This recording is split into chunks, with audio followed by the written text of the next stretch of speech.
Bonjour, dans cette vidéo, on introduira la notion de dérivation numérique. Cette notion nous permettra d'induire les méthodes de résolution numérique d'équations différentielles d'ordre 1, qui seront explorées dans la prochaine vidéo. Plus précisément, on va voir que la dérivation numérique permet d'induire plusieurs méthodes numériques pour la résolution, entre autres la méthode de l'aire explicite et la méthode de l'aire implicite. On commence par donner une motivation. La détermination de l'expression explicite de la dérivée d'une fonction dérivable peut être difficile et pénible. En analyse numérique, il existe une vaste famille d'algorithmes qui permettent d'approcher la dérivée d'une fonction en un point. Dans cette section, on se limitera à exposer deux méthodes de dérivation numérique qui nous permettront de trouver une approximation de la dérivée en un point en utilisant seulement ce point et un autre point qui lui est assez proche. On donnera aussi des estimations d'erreur de ces deux méthodes. La dérivation numérique d'une fonction x est basée sur la notion du développement limité de x à l'ordre 1. Pour cette raison, on expliquera l'idée du développement limité à l'ordre 1 à travers l'exemple introductif suivant. On considère la fonction x définie par x de t égale à t au carré pour t entre moins 2 et 2. Et traçons Cx, la courbe représentative de x, ainsi que t0, la tangente à Cx en 0.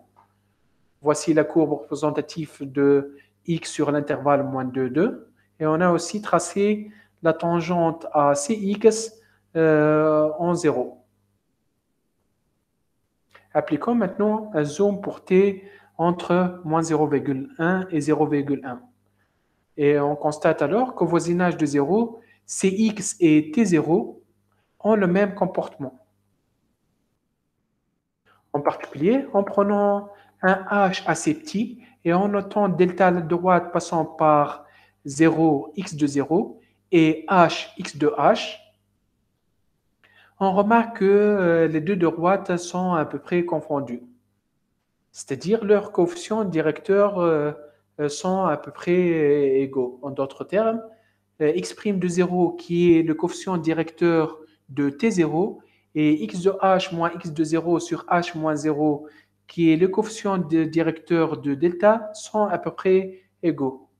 C'est-à-dire, en posant epsilon de h, la différence de x de h moins x de 0 sur h et x' de 0, on remarque que epsilon de h tend vers 0 lorsque h tend vers 0. Et on obtient alors l'expression suivante. X de h est égal à x de 0 plus x' de 0 fois h, plus h fois epsilon de h, avec epsilon de h tend vers 0 lorsque h tend vers 0. Cette écriture est appelée le développement limité de x au voisinage de 0 à l'ordre 1.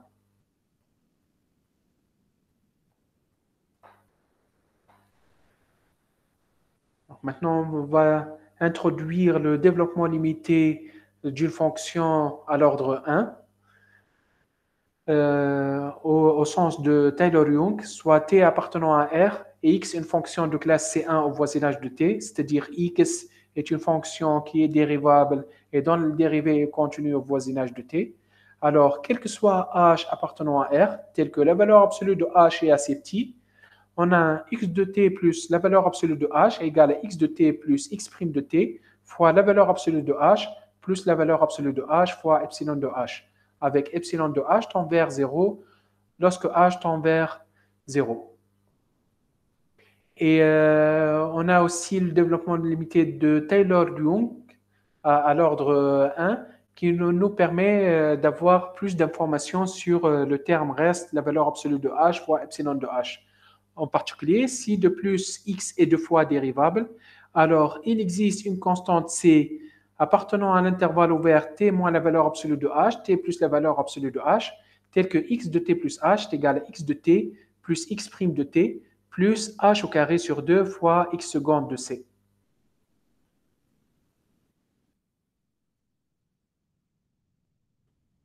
Maintenant, à partir de développement limité de Taylor-Young à l'ordre 1, on peut en déduire les deux formules de dérivation numérique suivantes.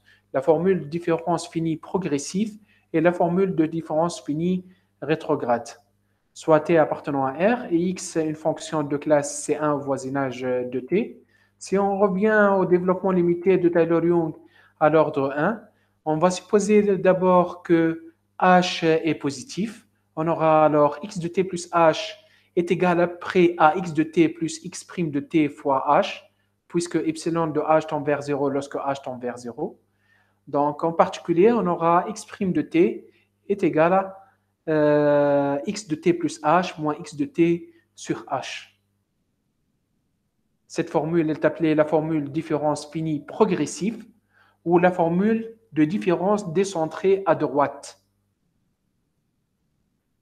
Maintenant, dans la même formule développement limité de Taylor-Young à l'ordre 1, on va prendre un h négatif. On aura alors x de t moins h égale à x de t plus x' moins x' de t fois h moins h fois epsilon de h. En particulier, x de t moins h est égal après à x de t moins x' de t fois h. On aura alors x' de t est égal après à x de t moins h sur h. Cette formule est appelée la formule de différence finie rétrograde ou la formule différence décentrée à gauche. Maintenant, appliquons les deux formules pour approcher la dérivée de x de cette fonction x en 0. Cette fonction x est donnée par arc tangent de sinus de t. Dans cet exercice, on vous demande d'abord de calculer x' de 0. On sait que x est dérivable puisqu'elle est la composée de deux fonctions dérivables, arc tangente et sinus. Et quel que soit t appartenant à R, on a x' de t est égal à cosinus de t sur 1 plus sinus carré de t. Pourquoi? Car x est la composée de deux fonctions. Et on sait que la dérivée de la composée de fonctions dérivables est donnée par la dérivée de sinus de t qui est égale à cosinus de t fois la dérivée de arc tangente qui est égale à 1 sur 1 plus t au carré appliquée à sinus de t. Donc, je vous rappelle ici du calcul de la composée de fonctions dérivables, u et v. Donc, on sait que la dérivée de u de v est donnée par v' de t fois u' de v de t. Dans notre cas, la dérivée de arc tangente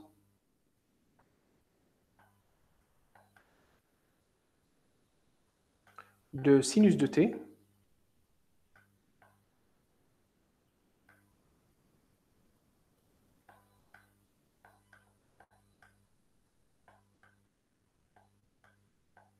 elle est égale à, donc ici v' de t. Donc elle est égale à la dérivée de sinus de t qui est égale à cosinus de t fois la dérivée de arc tangente qui est égale à 1 sur 1 plus t au carré appliquée à sinus, c'est-à-dire on va remplacer le t par sinus de t. Donc on aura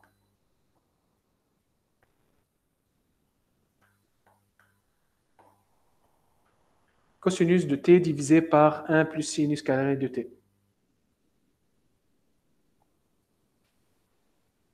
En particulier, en remplaçant le t par 0, on aura x' de 0 est égal à 1. Dans la deuxième question, on vous demande de donner une approximation de x' de 0 en utilisant la formule de différence finie progressive avec un pas h égale à 0,1. Voici la formule de différence finie progressive. Donc, x' de 0, elle est égale à, en prenant h, un pas h qui est égal à 0,1, on aura x de 0 plus 0,1, ça fait x de 0,1, moins x de 0 divisé par 0,1.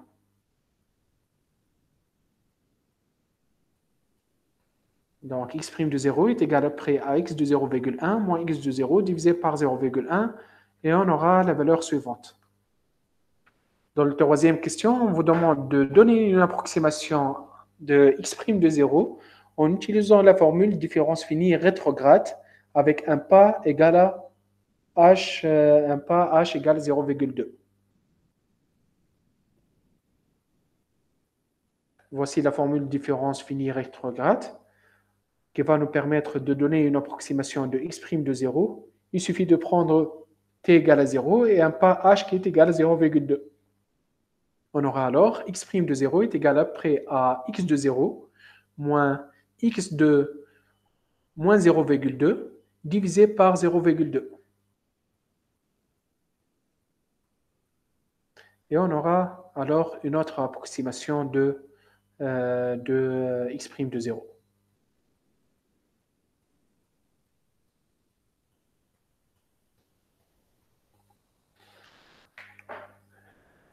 Maintenant, dans ce slide, on va estimer l'erreur de troncature, soit t appartenant à R et X est une fonction de classe C2 au voisinage de T. Pour tout H strictement positif, assez petit, l'erreur de troncature pour les formules de différence finie progressive et rétrograde, E de H, c'est quoi l'erreur? C'est la différence entre X' de T et sa valeur rapprochée. Cette erreur de troncature vérifie l'inégalité suivante. E de h est inférieur ou égal à a sur 2 fois la borne supérieure de la dérivée seconde de la valeur absolue de x, quel que soit s appartenant à l'intervalle i. I, c'est le voisinage de t. Avec i est égal t plus h, l'intervalle t plus h pour la formule de différence finie progressive et t moins h, t pour la formule de différence finie rétrograde. En fait, cette formule de cette inégalité, on peut justifier cette inégalité en utilisant le développement limité de Taylor-Lagrange à l'ordre 1.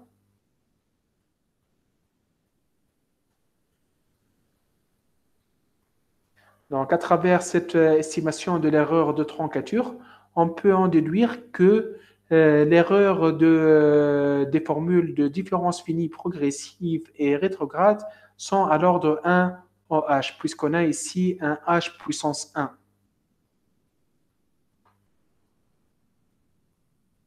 Et merci pour votre attention.